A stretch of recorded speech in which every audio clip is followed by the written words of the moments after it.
Good afternoon, all. This particular session is mainly dealing with the cardiovascular adaptations to training. So, when I use the term training here, what I'm telling is the type of physical exertions that is happening to the body in the form of exercise.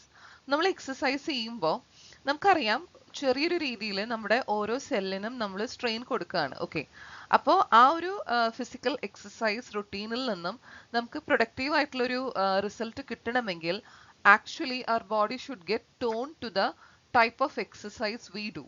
അപ്പോൾ ഈ toning process എന്ന് പറഞ്ഞാൽ actually the body is getting നമ്മുടെ ബോഡിയിലെ എല്ലാ മസിൽസും metabolic സിസ്റ്റംസും respiratory സിസ്റ്റംസും കാർഡിയോവാസ്കുലർ സിസ്റ്റംസും they are getting adapted and they're getting used to the new regime of physical fitness that we are following. അത് എന്താണെങ്കിലും കുഴപ്പമില്ല, വെദർ ഇറ്റ് ബി ലൈക്ക് നമ്മൾ അന്ന് ഫിറ്റ് ഫോർ ലൈഫിന് കണ്ടിട്ടുള്ള പോലത്തെ ഒരു എയറോബിക് ഡാൻസ് ആണെങ്കിലും കുഴപ്പമില്ല, ജിം ആണെങ്കിലും കുഴപ്പമില്ല, യോഗ ആണെങ്കിലും കുഴപ്പമില്ല.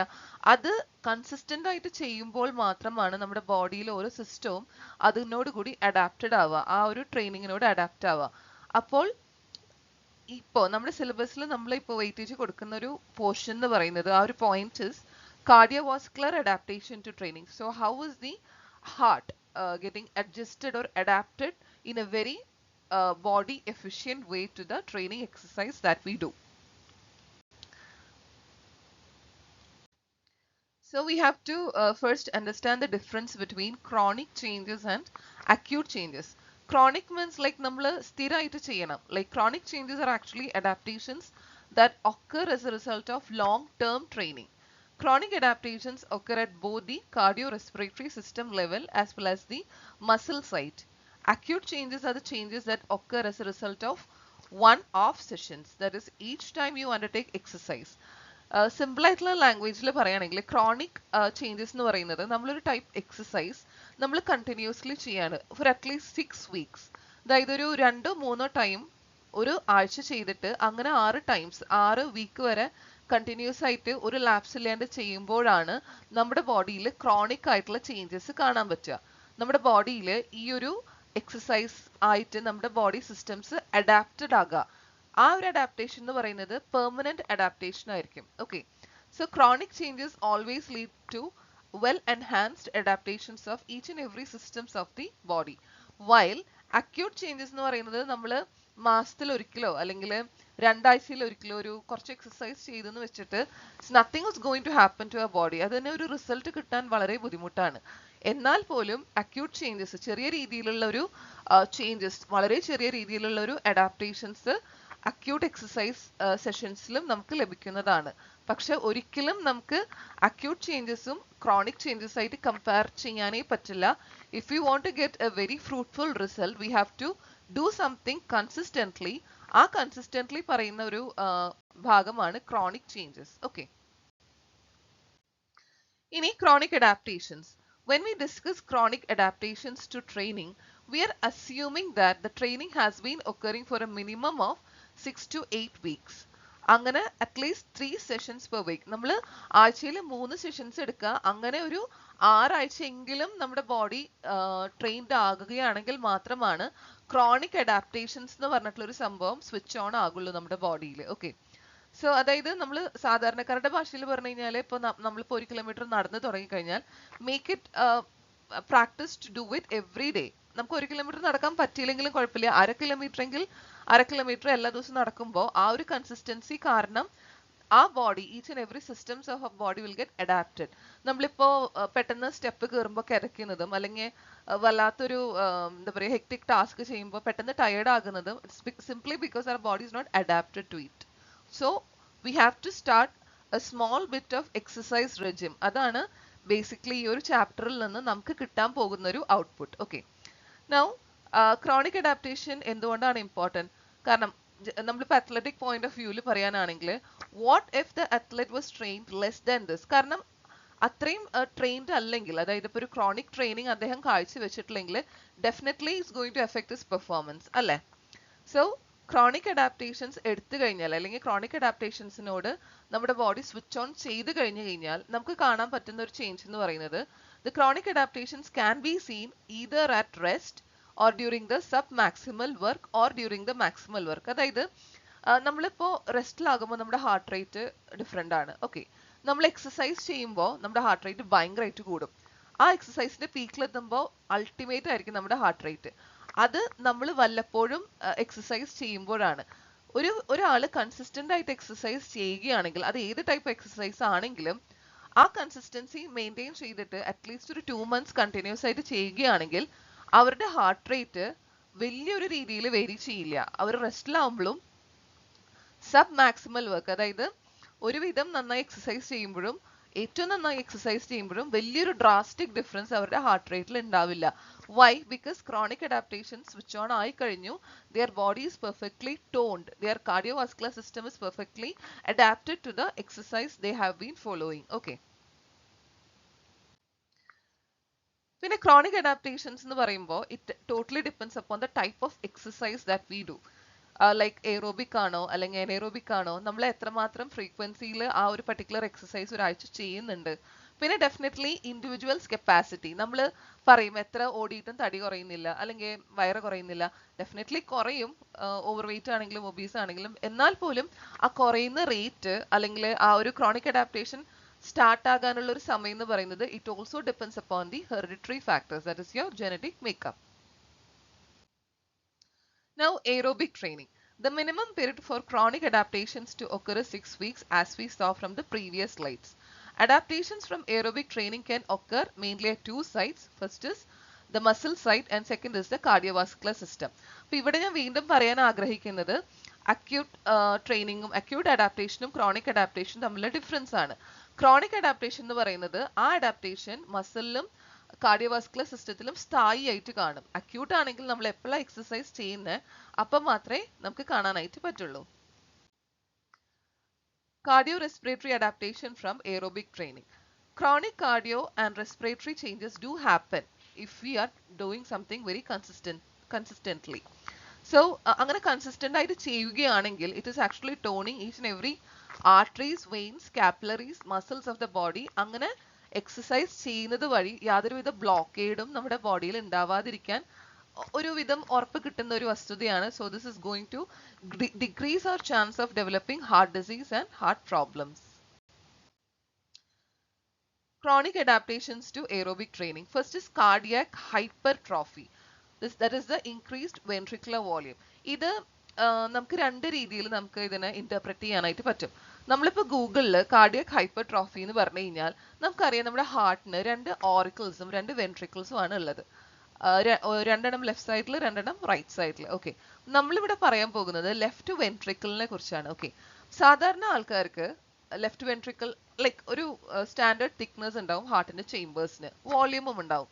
ഇവിടെ കാർഡിയക് ഹൈപ്പർട്രോഫി എന്ന് പറയുന്നത് ലെഫ്റ്റ് വെൻട്രിക്കുലർ വോള്യത്തിലുള്ള ഒരു കൂടുതൽ ഒരു എൻഹാൻസ്മെന്റിനെയാണ് നമ്മൾ കാർഡിയക് ഹൈപ്പർട്രോഫി എന്ന് പറയുന്നത്. ബിക്കോസ് അവിടുത്തെ മസിൽസ് കുറച്ചും കൂടി എൻഹാൻസ്ഡ് ആകും, കുറച്ചും കൂടി വലുപ്പം വെക്കും. So chronic adaptations to aerobic training. അപ്പോൾ നമ്മളിവിടെ പറഞ്ഞിട്ടുള്ളത് കാർഡിയക് ഹൈപ്പർട്രോഫിനെ കുറിച്ചിട്ടാണ്. സോ കാർഡിയക് ഹൈപ്പർട്രോഫി എന്ന് പറയുന്നത് ഇറ്റ്സ് ബേസിക്കലി നമ്മുടെ ലെഫ്റ്റ് വെൻട്രിക്കിളിൻ്റെ ആ ഒരു വാൾ, ആ ഒരു ഭിത്തി, ആ ഒരു മസിൽ വാളിൻ്റെ തിക്നെസ് വളരെ കൂടുമ്പോൾ വരുന്നൊരവസ്ഥയാണ് കാർഡിയക് ഹൈപ്പർട്രോഫി.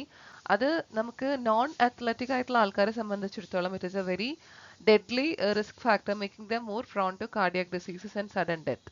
പക്ഷേ this cardiac hypertrophy is actually a chronic adaptations by the cardiovascular system in response to the exercise a person follows. അതായത് അത്ലറ്റിക് ആയിട്ടുള്ള ആൾക്കാർക്ക് ഡെവലപ്പ് ചെയ്യുന്ന ഒരു അഡാപ്റ്റേഷൻ ആണ് കാർഡിയക് ഹൈപ്പർട്രോഫി.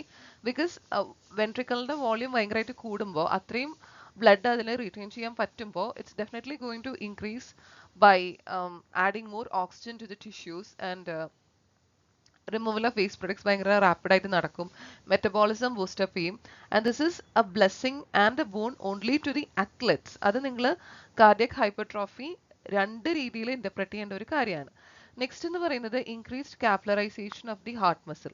അപ്പോൾ ഡെഫിനറ്റ്ലി കാപ്പിലറൈസേഷൻ എന്ന് പറയുന്നത് amount of capillaries, അതിന്റെ ഡെപ്തും അതിന്റെ എഫിഷ്യൻസിയും കൂടുതലായിരിക്കും ക്രോണിക് അഡാപ്റ്റേഷൻസ് വന്നിട്ടുള്ള ഒരാൾക്ക്. Okay, next is increased stroke volume. So നിങ്ങൾ അറിഞ്ഞിരിക്കേണ്ട ഒരു കാര്യം എന്ന് പറയുന്നത് what is stroke volume. Okay, stroke volume is the amount of blood ejected from the ventricle with each cardiac cycle. വെൻട്രിക്കിൾസിൽ നിന്നും ഇജക്ട് ചെയ്യുന്ന ബ്ലഡ്, ഓരോ കാർഡിയാക് സൈക്കിളിലും വെൻട്രിക്കിൾസിൽ നിന്നും ഇജക്ട് ചെയ്യുന്ന ബ്ലഡിനെയാണ് നമ്മൾ സ്ട്രോക്ക് വോളിയം എന്ന് പറയുക. അത് സാധാരണ മെഷർ ചെയ്യുന്നത് ലിറ്റേഴ്സ് പെർ മിനിറ്റിലാണ്. ഓക്കെ, അപ്പം അത് കണ്ടുപിടിക്കാനുള്ള ഒരു ഫോർമുലയാണ് stroke volume is equal to end diastolic volume minus end systolic volume. So stroke volume കൂടുന്നതനുസരിച്ചിട്ട് we know that there will be an increase in the metabolic rate. അപ്പോൾ increased stroke volume എന്ന് പറയുന്നത് it is a result of what? It is a result of chronic adaptation that has happened to the athletic body. Next വളരെ important ആയിട്ടുള്ളൊരു കാര്യമാണ് എന്താണ് VO2. VO2 max ആണ് നമ്മൾ deal ചെയ്യുന്നത്. VO2 max or maximum oxygen consumption is a measure of how much oxygen your body can use during intense exercise. അതായത് നമുക്ക് oxygen available ആണെങ്കിൽ മാത്രമാണ് നമുക്ക് എക്സസൈസ് ചെയ്യാൻ പറ്റുള്ളൂ. ഓക്കെ, അപ്പോൾ എത്രമാത്രം ഓക്സിജൻ അവൈലബിൾ ആണ് അതിൻ്റെ ഒരു മെഷറിനെ പറയുന്നത്, അല്ലെങ്കിൽ മാക്സിമം ഓക്സിജൻ എത്രമാത്രം ലഭ്യമാണ് എക്സസൈസ് ചെയ്യുമ്പോൾ ആ ഒരു മെഷറിന് പറയുന്ന പേരാണ് VO2 max. സോ നമുക്ക് ഓരോരുത്തർക്കും ഓരോ ഏജ് ഗ്രൂപ്പിലും ആണാണെങ്കിലും പെണ്ണാണെങ്കിലും സെപ്പറേറ്റ് VO2 max വാല്യൂസ് ഉണ്ട്. നമുക്ക് നമ്മുടെ ഫിറ്റ്നസ് ആ VO2 max വാല്യൂസ് വെച്ചിട്ട് കമ്പയർ ചെയ്യാനായിട്ട് പറ്റും. ഐ തിങ്ക് നിങ്ങൾക്ക് അത് ഇന്ന് തന്നെ ചെയ്ത് നോക്കുകയാണെങ്കിൽ നിങ്ങളിപ്പോൾ നിങ്ങളുടെ റിസൾട്ട് വന്നു, എല്ലാവർക്കും നല്ല മാർക്ക് ഉണ്ട്, പക്ഷെ നിങ്ങൾ ഫിസിക്കലി ഫിറ്റ് ആണോ എന്ന് അറിയാൻ ഇതൊരു വലിയൊരു ക്രൈറ്റീരിയൻ ആണ്. Okay, this is considered to be the best indicator of aerobic endurance and cardiovascular fitness. ഇപ്പോൾ ഒരാൾ മെലിഞ്ഞിരിക്കണോ ഒരാൾ തടിച്ചിരിക്കണോ അങ്ങനെയല്ല, നമ്മുടെ VO2 maxന്റെ വാല്യൂ അനുസരിച്ചിട്ട് നമ്മൾ ഫിസിക്കലി ഫിറ്റ് ആണോ എന്ന് നമുക്ക് അറിയാനായിട്ട് പറ്റും. So here's what you can learn from your VO2 max. നമ്മുടെ ഫിറ്റ്നസ് ലെവൽ, നമ്മളുടെ കാർഡിയോവാസ്കുലർ ഡിസീസിനോട് നമ്മൾ എത്രമാത്രം പ്രോൺഡ് ആണ്, ഓക്കെ, നമുക്ക് എത്രമാത്രം എക്സസൈസ് ചെയ്യാൻ പറ്റും, പിന്നെ we can decide the type of training programs that we can adopt by knowing our initial VO2 max. Okay, you can regularly test your VO2 max to monitor improvements and refine your fitness plan. അതായത് നമ്മളിപ്പോൾ നിങ്ങൾ പറഞ്ഞില്ലേ, നമുക്ക് ഒരു ജിമ്മോ അല്ലെങ്കിൽ വലിയൊരു സംഭവങ്ങളൊന്നുമല്ല, നമ്മളിപ്പോൾ രാവിലെ ഒരു ഏർലി മോർണിംഗ് നമ്മൾ ബ്രിസ്ക് വാക്കിംഗ് ചെയ്തിട്ട് അങ്ങനെ ഒരു 3/4 മണിക്കൂർ നമ്മൾ എല്ലാ ദിവസവും നടന്നിട്ട് ഒരു 10 ദിവസം അല്ലെങ്കിൽ സേ ഒരു 15 ദിവസം കഴിഞ്ഞിട്ട് നമ്മുടെ VO2 max ഒന്നും കൂടി ചെക്ക് ചെയ്ത് നോക്കിയാൽ നിങ്ങൾക്ക് അറിയാൻ പറ്റും ആ ഒരു എൻഡ്യൂറൻസ് ലെവൽ നമ്മൾ എവിടെ എത്തിയെന്ന്, നമ്മൾക്ക് എത്രമാത്രം പ്രോഗ്രഷൻ ഉണ്ട്. നമ്മളൊരു വെയിങ് മെഷീനിൽ നിന്നിട്ട് നമ്മുടെ വെയിറ്റ് 2 കിലോ കുറഞ്ഞു എന്നതിലല്ല ശരിക്കുള്ള പ്രോഗ്രഷൻ. നമ്മളൊരു എക്സസൈസ് സ്റ്റാർട്ട് ചെയ്യണേക്കാട്ട് മുന്നേ we are checking our VO2 max. After 15 days again we are checking our VO2 max. അതിലൊരു ഡ്രാസ്റ്റിക് ഡിഫറൻസ് ഉണ്ടെങ്കിൽ you can make sure that you are on the right track. Okay, then this is measured in milliliters of oxygen consumed per minute per kilogram per body weight. Then we can also measure the VO2 max by doing the exercise on a treadmill or bike when wearing a metabolic mask. This test involves increasing the intensity until you reach the exhaustion. അതായത് ഇപ്പോൾ സാധാരണ ഒരു annual blood monitoring ടെസ്റ്റിൽ അല്ലെങ്കിൽ annual health ചെക്കപ്പിൽ mandatory ആയിട്ട് ചെയ്യുന്ന ഒരു കാര്യമാണ് TMT, capital T capital M capital T, treadmill test. അതായത് ഒരു ട്രെഡ്മില്ലിൽ നമ്മൾ 9 മിനിറ്റ് നമ്മൾ ഓടുകയാണ്. ആദ്യത്തെ 3 മിനിറ്റ് മിനിമം സ്പീഡ്, അടുത്ത 3 മിനിറ്റ് മോഡറേറ്റ്, അതിൻ്റെ അടുത്ത 3 മിനിറ്റ് ഭയങ്കര ഹൈ സ്പീഡ്. അപ്പോൾ നമുക്ക് നമ്മുടെ ഹാർട്ടിന്റെ ചുറ്റും there will be some props attached that is directly connected to the monitor. അപ്പോൾ നമുക്ക് ആ ഒരു 9 മിനിറ്റ് നമുക്ക് കറക്റ്റ് ആയിട്ട് പ്രത്യേകിച്ച് ഭയങ്കര ടയർഡ് ആവാണ്ട് കംപ്ലീറ്റ് ചെയ്യാൻ പറ്റുകയാണെങ്കിൽ നമ്മൾ പാസ്സായി എന്നർത്ഥം. ഇപ്പോൾ ചില ആൾക്കാരെ ഒരു 7-8 മിനിറ്റ് ഒക്കെ ആകുമ്പോഴേക്കും കംപ്ലീറ്റ്ലി എക്സോസ്റ്റഡ് ആവും, തല കറങ്ങും. അപ്പോൾ അവരെ സപ്പോർട്ട് ചെയ്യാൻ വേണ്ടിയിട്ട് ഒരാൾ തൊട്ടപ്പുറത്ത് തന്നെ നിൽക്കണ്ടാവും ഇൻ കേസ് അവർ വീണ് പോവുകയാണെങ്കിൽ. Like personally I had this experience. Like last year ഞാൻ നവംബർ 28 ഞാൻ പോയിരുന്നു. സോ ഐ വാസ് തിങ്കിങ് ഞാൻ കുറച്ച് തടി കൂടുതലാണ്, ഞാൻ ഫിറ്റ് അല്ല അങ്ങനത്തെ ഒരു രീതിയിൽ, പക്ഷെ I could complete that 9 minute TMT. Definitely അവർ എന്നോട് വെയിറ്റ് കുറയ്ക്കാൻ പറഞ്ഞു, പക്ഷെ I felt so happy that I could complete it. അപ്പം അതും ഒരു പ്രോട്ടോകോളാണ്. നമുക്ക് ആ 9 മിനിറ്റ് അവർ ഡിസൈൻ ചെയ്തിട്ടുള്ളത് അത്രയും നമുക്ക് ഒരുവിധം ഫിറ്റ് ആണെങ്കിൽ വി കുഡ് കംപ്ലീറ്റ് ഇറ്റ്, അല്ലെങ്കിൽ നമുക്ക് കംപ്ലീറ്റ് ചെയ്യാൻ പറ്റില്ല. ഓക്കെ, അപ്പോൾ ഈ ഒരു VO2 വെച്ചിട്ട് ദർ ഇസ് വൺ ചാർട്ട്. അതായത് നമുക്ക് VO2 മെഷർ ചെയ്യാനുള്ള ഒരു ഫോർമുല ഉണ്ട്. ആ ഫോർമുല എന്ന് പറയുന്നത് VO2 max is equal to 15 into HR max divided by HR rest. Heart rate maximum ആവുക. നമ്മളിപ്പോൾ ഇങ്ങനെ എക്സസൈസ് ചെയ്ത് ഭയങ്കര ഒരു പീക്കിൽ എത്തുമ്പോൾ നമ്മുടെ ഹാർട്ട് റേറ്റ് ഒരു 140 ഒക്കെ എത്തും. ഓക്കെ, നമ്മൾ റെസ്റ്റ് എടുക്കുമ്പോൾ, അതായത് നമ്മൾ വെറുതെ ഇരിക്കുമ്പോൾ നമ്മുടെ ഹാർട്ട് റേറ്റ് എത്രയാണ്, അതിൻ്റെ ഒരു ഫ്രാക്ഷൻ അത് ഇൻറ്റു 15 ആണ് നമ്മുടെ VO2 max. അപ്പോൾ ഓരോ ഏജ് കാറ്റഗറിക്കും മെന്നിനും വിമനും സെപ്പറേറ്റ് VO2 മാക്സിന്റെ വാല്യൂ ഉണ്ട്. അപ്പോൾ നമുക്ക് അറിയാൻ പറ്റും നമ്മൾ ഏത് റേഞ്ചിലാണ്, എക്സലന്റ് ആണോ, ഗുഡ് ആണോ, ആവറേജ് ആണോ, പുവർ ആണോ, അങ്ങനെ. അപ്പോൾ നമ്മൾ എക്സലന്റ് ആണെങ്കിൽ we can maintain it, good ആണെങ്കിൽ എക്സലന്റ് ആവാൻ ശ്രമിക്കുക, ആവറേജ് ആണെങ്കിലും അറ്റ്ലീസ്റ്റ് ഗുഡ് ആവാൻ ശ്രമിക്കുക, പുവർ ആണെങ്കിൽ definitely we have to do something to improve our physical health. Okay, അപ്പോൾ നമുക്കതൊരു ന്യൂ ഇയർ റെസൊല്യൂഷൻ ആയിട്ട് തുടങ്ങാം. പിന്നെ chronic adaptations to aerobic training എന്ന് പറയുന്നത് definitely there will be changes happening to the blood cholesterol level, the lipoprotein level, ലങ്സിന്റെ ventilation ഭയങ്കരമായിട്ട് കൂടും, ഓക്സിജൻ ആ ഒരു ഡിഫ്യൂഷൻ ഭയങ്കരമായിട്ട് കൂടുന്ന കാരണം. പിന്നെ നമ്മൾ VO2 മാക്സ് ഭയങ്കരമായിട്ട് കൂടും, നമ്മളിപ്പോൾ തന്നെ അതെന്താണെന്ന് ഡിസ്കസ് ചെയ്തു. There will B increased anaerobic threshold. അപ്പോൾ അനേറോബിക് ത്രഷോൾഡ് എന്ന് പറഞ്ഞു കഴിഞ്ഞാൽ നമ്മുടെ ബോഡിയിൽ ഒരുപാട് ഓക്സിജൻ ഉണ്ട്, അത് യൂട്ടിലൈസ് ചെയ്തതിന് ശേഷം സ്റ്റിൽ എക്സസൈസ് ചെയ്യണമെങ്കിൽ നമ്മുടെ ബോഡിയിലുള്ള അനേറോബിക് ആയിട്ടുള്ള മോഡ് സ്വിച്ച് ഓൺ ചെയ്യണം, like that of lactate, pyruvate. അങ്ങനെ എറോബിക്കിൽ നിന്നും അനേറോബിലേക്ക് സ്വിച്ച് ചെയ്യുന്ന ആ ഒരു ത്രഷോൾഡ്, ആ ഒരു പോയിന്റിനെയാണ് നമ്മൾ പറയുക അനേറോബിക് ത്രഷോൾഡ് എന്ന്. Okay, so you have to write what is anaerobic. അപ്പോൾ കാർഡിയക് ഹൈപ്പർട്രോഫി എന്ന് പറയുന്നത് there is an increase in the left ventricle size, left ventricle volume that can withhold a little bit more amount of blood compared to that of the person that is having no cardiac hypertrophy. This is in turn increasing in the diffusion of the oxygen, removal of waste, increase in metabolism, like that. അതിൽ തന്നെ left വെൻട്രിക്കലിന്റെ size ആയിരിക്കും കുറച്ചും കൂടി കൂടുക, because that is actually the muscles where the site is getting thickened. Okay. Next നമ്മൾ പറഞ്ഞത് cardiovascular അഡാപ്റ്റേഷൻസിൽ what is increased കാപ്പിലറൈസേഷൻ. അപ്പോൾ കാപ്പിലറൈസേഷൻ എന്ന് പറയുന്നത് അതൊരു സെക്കൻഡ് ഇഫക്റ്റ് ഓഫ് ഹൈപ്പർട്രോഫി തന്നെയാണ്. കാപ്പിലറൈസേഷൻ പറയുന്നത് ഹാർട്ടിലുള്ള കാപ്പിലറീസിന്റെ ഡിസ്ട്രിബ്യൂഷനും ഡെപ്തും എഫിഷ്യൻസിയും ഭയങ്കരമായിട്ട് കൂടും. The increased supply of blood and oxygen allows the heart to beat more strongly and efficiently during both exercise and rest. അതാണ് ഇവിടെ രണ്ടും അത് ഹൈലൈറ്റ് ചെയ്യുന്ന പറഞ്ഞാൽ ക്യാപ്സിൽ പറയാൻ കാരണം എന്ന് പറയുന്നത് ആ ഒരു ഹാർട്ടിന്റെ ഹാർട്ട് റേറ്റ് അല്ലെങ്കിൽ ഹാർട്ടിലുള്ള ഓക്സിജന്റെ ഒരു സർക്കുലേഷൻ, ബ്ലഡിന്റെ സർക്കുലേഷൻ, അത് നമ്മൾ റെസ്റ്റ് എടുക്കുകയാണെങ്കിലും അല്ലെങ്കിൽ എക്സസൈസ് ചെയ്യുകയാണെങ്കിലും ഓരോരോ സ്റ്റേബിൾ ആയിരിക്കും. ഒരു വലിയൊരു ഡ്രാസ്റ്റിക് ഡിഫറൻസ് ഉണ്ടാവാൻ പോകുന്നില്ല.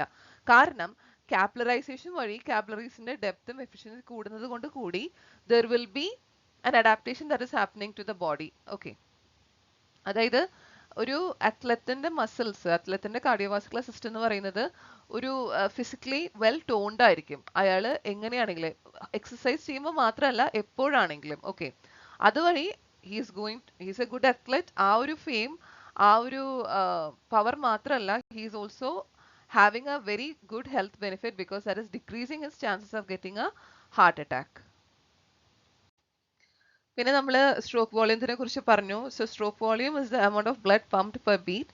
Through aerobic training, stroke volume increases at rest, during submax workloads and max workloads. അതായത് സ്ട്രോക്ക് വോളിയം ഡെഫിനറ്റ്ലി ഇൻക്രീസ് ചെയ്യും. എപ്പോൾ റെസ്റ്റ് എടുക്കുമ്പോൾ മാത്രമല്ല, നമ്മൾ ഒരു മോഡറേറ്റ് എക്സസൈസ് ചെയ്യുമ്പോഴും maximum exercise ചെയ്യുമ്പോഴും there will be a consistent increase in the stroke volume if our chronic adaptation in response to the exercise kicked in.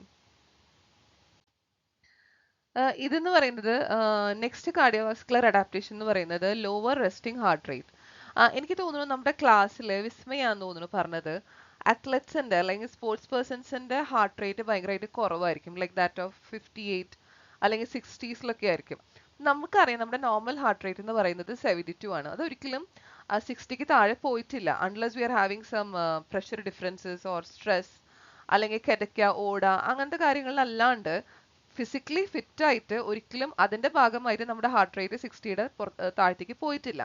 ഇവർ പറയുന്നത് എന്താണെന്ന് വെച്ചാൽ resting heart rate is very useful in determining the aerobic fitness. Generally the lower the resting heart rate the greater the aerobic fitness level. കാരണം athlete has greater stroke volume, the heart does not need to beat as often to pump the same amount of blood around the body. Okay, അപ്പോൾ stroke വോളിയത്തിന്റെ ഭാഗമായിട്ട് ആ ഒരു increased blood withheld ചെയ്യുന്നതിന്റെ ഭാഗമായിട്ട് എപ്പോഴും ആ ഒരു ബ്ലഡ് റിലീസ് ചെയ്തിട്ട് ഹാർട്ട് റേറ്റ് നോർമൽസിയിലേക്ക് അല്ലെങ്കിൽ എന്താ പറയാ ടാക്കികാർഡിയ കൂടുതലാക്കേണ്ട കാര്യം ഇല്ല. സോ ഡെഫിനറ്റ്ലി അവരുടെ ഹാർട്ട് റേറ്റ് കുറച്ച് കുറവായിരിക്കും compare to that of a non athlete person. Okay, അപ്പൊ ഹാർട്ട് റേറ്റിന്റെ ഡ്യൂറേഷൻ അനുസരിച്ചിട്ട്, ഫ്രീക്വൻസി അനുസരിച്ചിട്ട് നമുക്ക് അറിയാൻ പറ്റും if that athlete is really fit or not.